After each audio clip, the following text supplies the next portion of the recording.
Hello guys, kasama natin ngayon si Ira. So yun, hi Ira. Tanong ko lang, paano ka nakapasok sa pag-taping o pag-extra?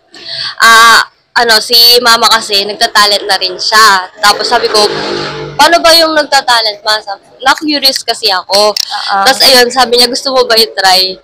Sige, sabi ko. Tapos tinry ko nga, ayun. Nalaman ko yung paano maging talent. Na-experience mo? Nung una kinakabahan pa ako, paano kaya to? Sabi ko, hindi ko alam yung gagawin ko nung una. Pero, nung tinuturuan naman sa set kung anong gagawin. Tapos yung mga kasama natin nagtatalent, mababait naman sila, tapos i-guide ka nila. Huwag ka lang mayang magtanong sa kanila.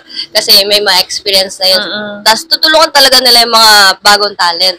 Ayun, kaya nung una, kinabahan ako, tapos mga sunod ko na taping, ini-enjoy ko na lang, lalo na kapag may nakikilala kang bago na talent. Tsaka maganda talaga kapag nagtitaping ka, dapat marunong kang makisalamuha para mas marami ka rin makilala at makatulong sa'yo. Yes. Tama. Ayun. Buti yung mama mo nakapasok sa pagtitaping, no? Actually, si mama, meron siyang friend. Ayun, parang lang siya, sinama lang din siya, ganon. Ayun, tapos ako, sinama ako ni mama kung gusto ko daw i-try. Ayun, sumama ako. Buti gusto mo.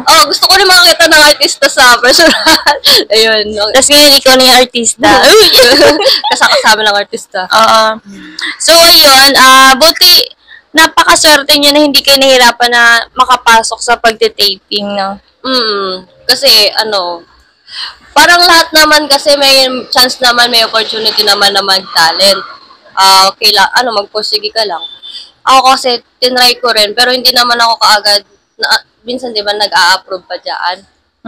Swerte yan na lang kung ma-fit ka sa role, ganyan, kaya makakapag-talent ka sa isang araw. Ayun.